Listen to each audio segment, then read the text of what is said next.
I don't have time for kids' movies anymore. Kids' movies?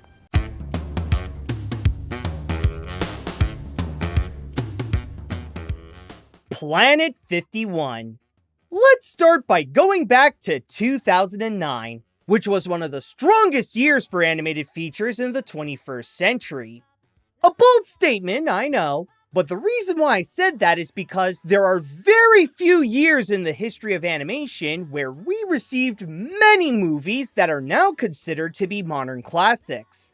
Just in that time alone, we got Coraline, Up, The Secret of Kells, The Princess and the Frog, A Town Called Panic, Fantastic Mr. Fox, Mary and Max, Summer Wars, and even some fan favorites like Nine, Ice Age Dawn of the Dinosaurs, Ed, Edd and Eddy's Big Picture Show, and more.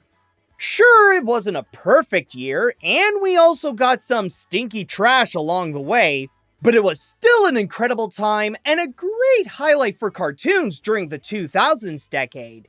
And then there was Planet 51, a Spanish animated film from the end of 2009 that had high ambitions as the most expensive movie made in the country at the time. And it got lucky enough to get Hollywood's attention to not only have Sony distribute the picture globally, but also have an all-star cast to voice the characters, including Justin Long, Gary Oldman, Jessica Biel, John Cleese, and Dwayne Johnson taking the lead. My mission was to plant Old Glory, whack a few golf balls, and head back to the Kids' Choice Awards. I'm getting slimed. Yet even with all that build-up, it ended up forgotten as soon as it left theaters. In fact, I wouldn't be surprised if this is the first time for some viewers that they even heard of this movie. But don't worry, I also completely forgot this existed until it was chosen to be my next review. So this will be a whole new experience for everyone involved. So now that we'll be discovering new life on this other planet, is this like the Area 51 of animation where it's like uncovering an amazing secret? Or is it better off to be left as a secret that not many know about? Let's find out. The story.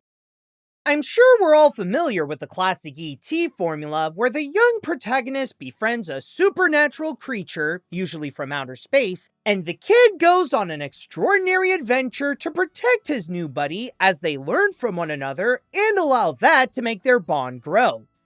Well, in Planet 51, the roles are reversed where the human becomes the extraterrestrial friend and the alien is the leading kid, as he finds himself in a position where he has to shield the astronaut from his paranoid town who believes that anything not from their planet is a terrifying threat like what they see in the movies. Getting ready for our first close encounter with invaders from outer space!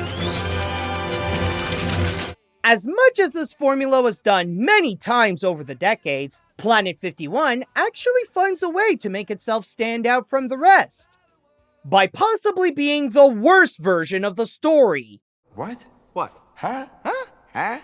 Yes, I know I just made a strong statement, but I do mean that it's that terrible because the way that it presents its main premise is more of a detriment. It's such a dull version of the formula that it has next to no room to be either creative or interesting with it. Especially when the aliens in the feature are pretty much identical to humans with only a few physical differences. Even when it comes to those cheap E.T. ripoffs, at least they do something with their alien character to make them unique in an attempt to provide their film with wonder that can feel magical. Planet 51, on the other hand, tries to give the E.T. formula a twist by pretty much having a young guy encounter another guy, as if meeting a white Dwayne Johnson is somehow whimsical enough for this movie. And it really doesn't help that because it sees itself as a kid's movie, it tends to over-explain itself with obvious expositions that makes the plot too easy to predict, and the whole narrative can be figured out by the first 5 minutes. And why don't you just ask her out already? Because she's been waiting for you to ask her out ever since we moved next door to you.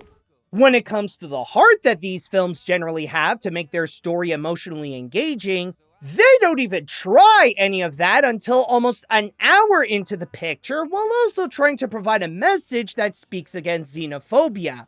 And by that point, I was already done with the movie. So it was way too late for me to even care about any of these characters or what it wanted to say. Especially when it had little time to present them that feels meaningful, as they come off as a lazy attempt to be touching by being thrown in at the last minute. And the reason for that is because the movie's top priority is to be a comedy, taking every chance it could get in almost every shot to be funny. May I give you some tasty suggestions for tonight? I got a list of the fattest teachers in my school, in case you're looking for a light snack. To say that the humor is bad would honestly be generous to the feature.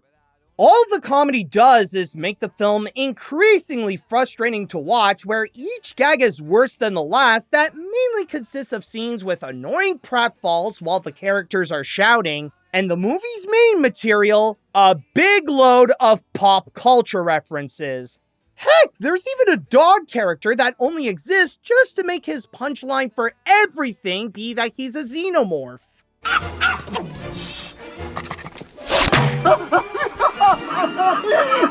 I know an animated film making pop culture references is considered pretty common, but the weird part is that this is from 2009. Most animated features at the time have moved on from using those as their source of humor to mostly doing their own thing. Especially when Shrek's influence wore off and was considered unbearably cringe after Shrek the Third. It's more fascinating than funny to see this still depending on references to get laughs, because it makes the movie feel dated even during the time that it came out. You are a rebel spy and a traitor to the Empire. Take her away. Skiff! And if you think that's bad, its attempt of adult humor to give the parents watching this a special something is much worse. They're not just a stretch to include elements that are a little more mature, but they're also more shocking, where they make me ask, how did they get away with putting this in a kid's film in a bad way? Rover here will take us right to my ship. That's a funny place for his antenna. This is not a story for an animated movie. This is like an ignorant person's perspective of how a story of an animated feature typically goes. It's already bad enough that its premise finds a way to be less than original and take away all of the appeal that its familiar formula has, but with the way that it's constructed to be just 90 minutes worth of horrible humor makes the film completely unredeemable. Even when it tries to give it a heart and speak against xenophobia, they feel like the picture forgot to provide any substance with how they were only added near the end, and do nothing to improve itself when it only does the bare minimum. It's an absolute lost cause of a script, and that's why I'm giving the story the lowest score possible with a 1 out of 10. Out of all the stories that can be told in this big universe, this movie went with the most uninspired take of a familiar formula that offers nothing but sheer feature-length annoyance. The animation. One interesting fact to note about Planet 51 is that this is the first movie by Ilion Animation Studios, who went on to work on other features and make a name for themselves by eventually becoming the main studio to provide the visuals for Skydance Anime. Oh, oof, man. Yo, that is rough. Man, I feel sorry for their future. Then again, after watching this, I shouldn't be surprised that they ended up working for someone like John Lasseter when they debuted with a movie with attempts of a joke like, keep your eyes on the aliens. But if there is one positive thing that I could say about Planet 51, it's that the execution on the animation is honestly not bad. Would I say that it's stunning to watch? Not really. I could tell that the technology that they had at the time wasn't as highly advanced to those in major animation studios, but on its own, I could see that this was crafted by a strong team that was capable of making some good visuals. They were able to capture the feel of a small town that is lively and populated with people who are all familiar with each other. And the animators did well with the performances of the characters to make them dynamic enough to fully present their personalities. Despite that the materials that they were given were absolutely hopeless, I could tell that the team was able to do what they could to make the most out of them. Not to mention that they were able to find some room to be creative, like making Rover enjoyable by using his minimalistic robot design to act like a playful dog. And I'll give it that the scene where the characters uncover Base 9 is pretty cool with the area's transformation.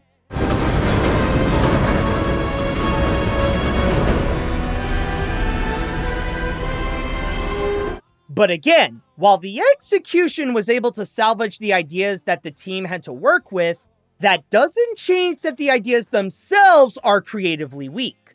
Much like the story, the concept in the designs is so boring that they do nothing to immerse the viewers into the picture.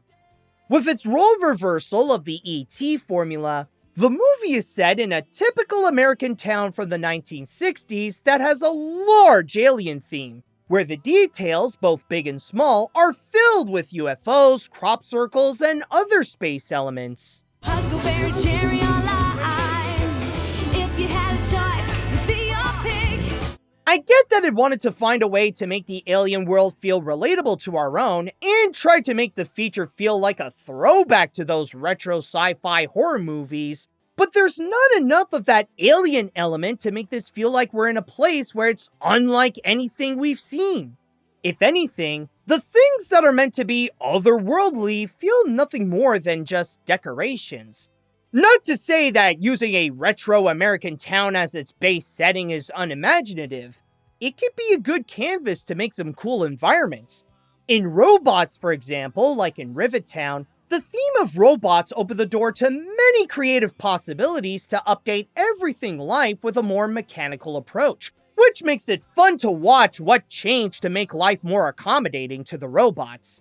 Even something like Elio puts importance in its alien theme to make the communiverse feel like a place unlike anything on Earth that adapts to all life forms in the universe.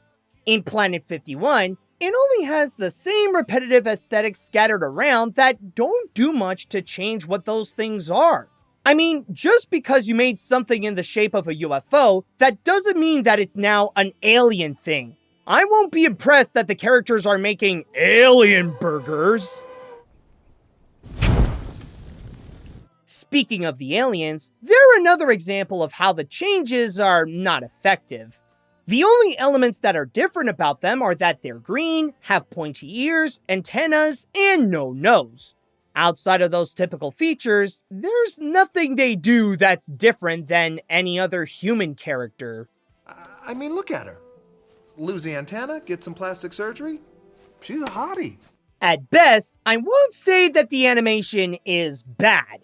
It's just the concepts are so uncreative where the alien aspect is just a surface level aesthetic that does nothing to make this feel like we're exploring a different planet. Ironically, the movie at the beginning does more to be unique with the aliens than the movie itself.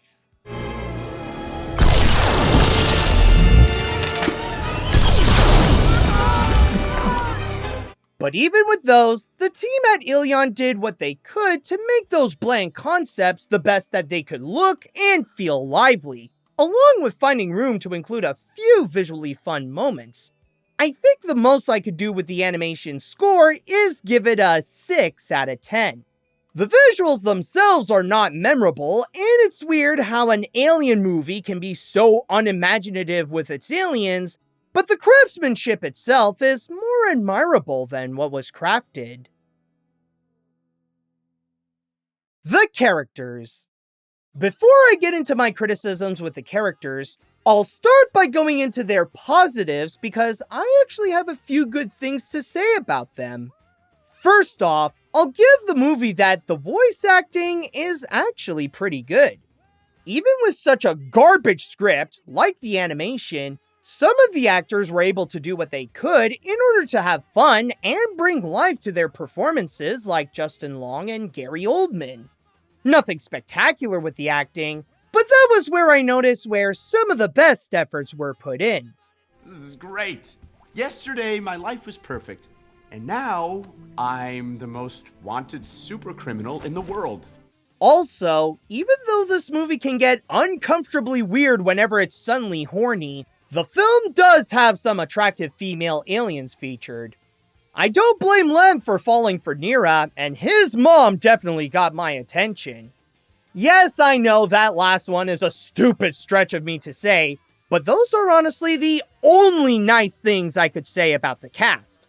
Now with that out of the way, allow me to harness all of my energy to destroy these characters. Say, why don't you just harvest my organs and get it over with? As much as the comedy, the characters are so bad that each one makes the experience feel irritatingly worse. And it's mainly because of how stupid they all can be. I get that xenophobia can cloud their mind with paranoia and make them dumb. But these aliens are next level stupid, where a good amount of the problems that they face solve themselves because of the aliens' own incompetence.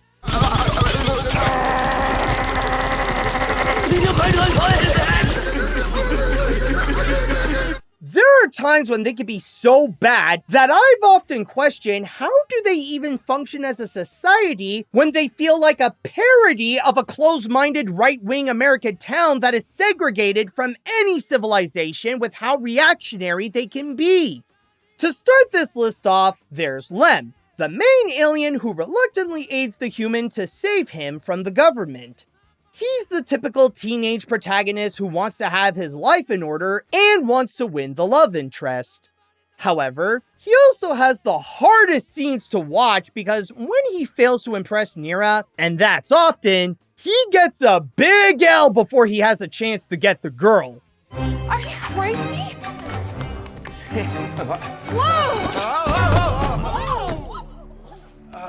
Hey. Oof, my guy.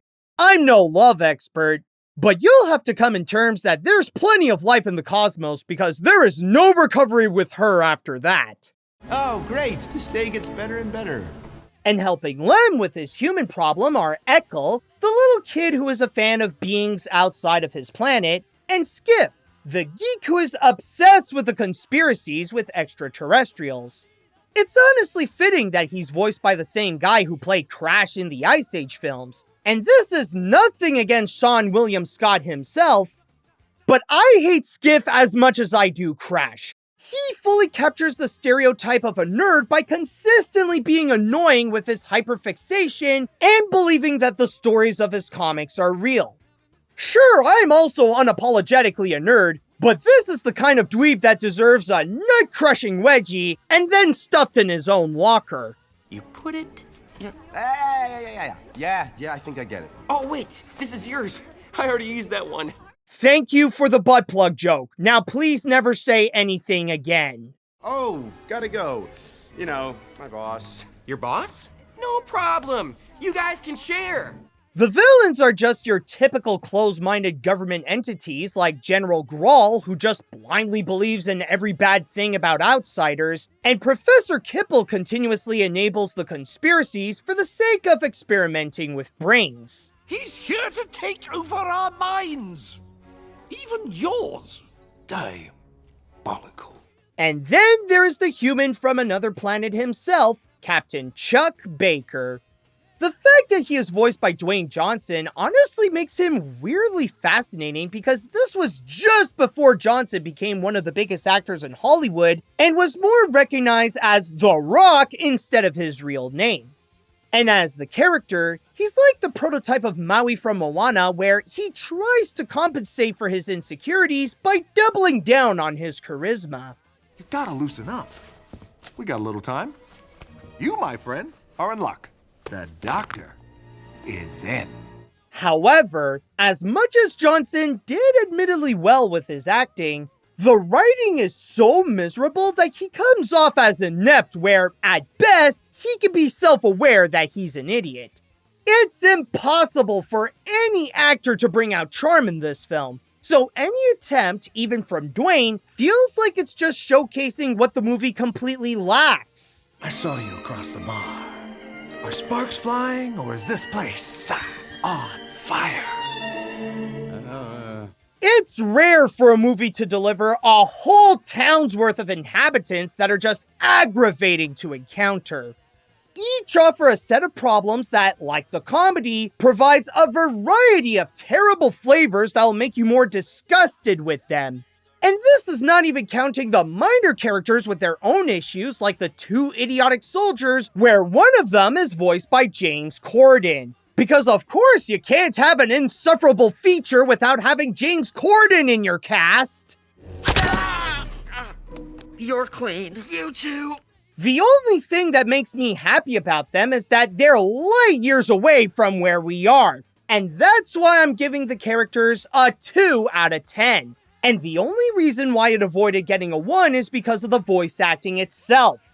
However, there is no amount of talent that can elevate these aliens from feeling like they invaded audiences with pure cringe.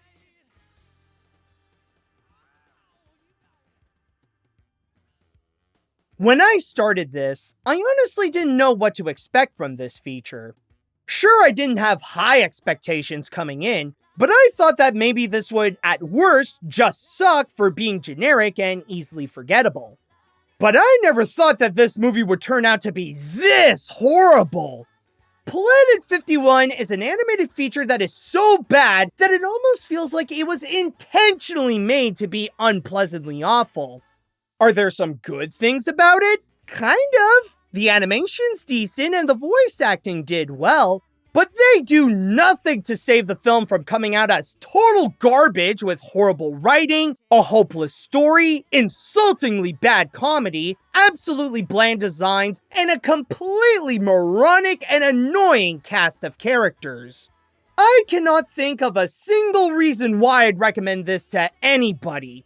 In fact, if you really need anything to get your animated space fix, I'd recommend to take just about anything else than this. Treasure Planet, The Day the Earth Blew Up, WALL-E, Elio, Titan AE, Lightyear, even the Super Mario Galaxy movie will give you a much better time. Whatever it may be, there's a high probability that it'll be more worthwhile than Planet 51.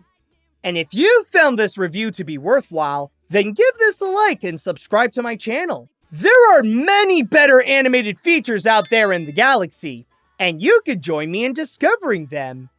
Maybe there are a few that could sink even lower than this, but Planet 51 is easily one of the worst animated sci-fi movies on the planet. And that's why I'm giving this the Animat seal of garbage. Congratulations, Cloudy with a Chance of Meatballs! You are no longer what I consider to be the worst theatrically released animated movie of 2009. You're still awful, but I'll give it to you that you're better than Planet 51.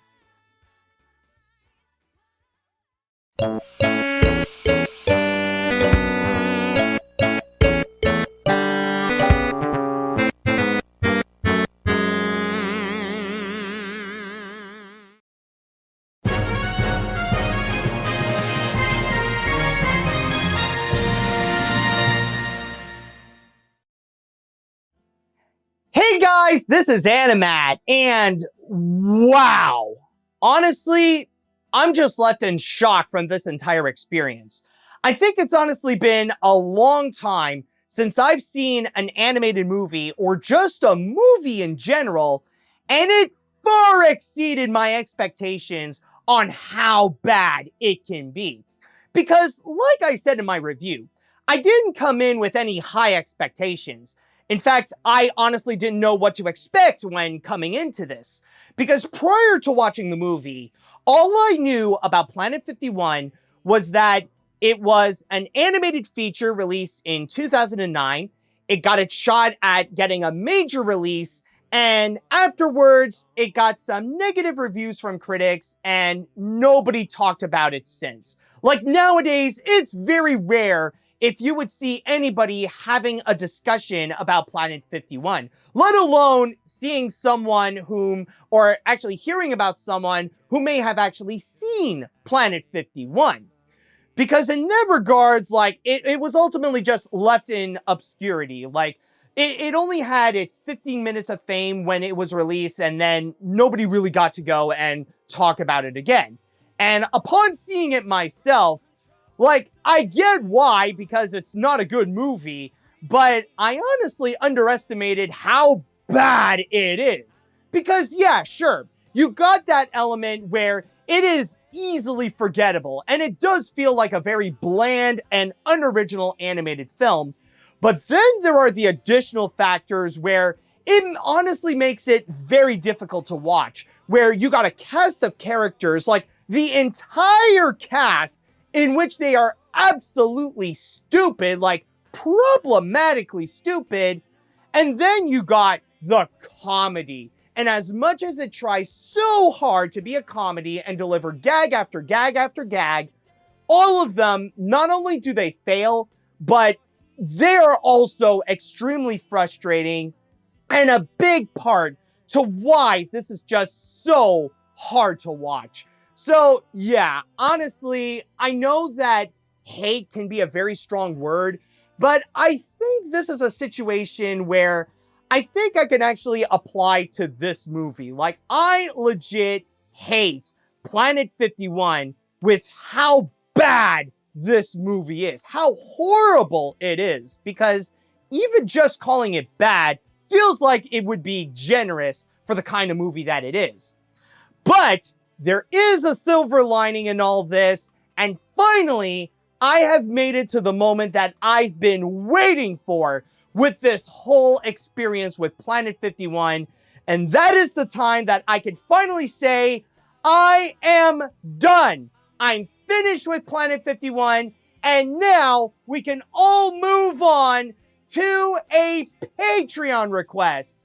And this time around, I actually got a Patreon request from Joseph DeSena.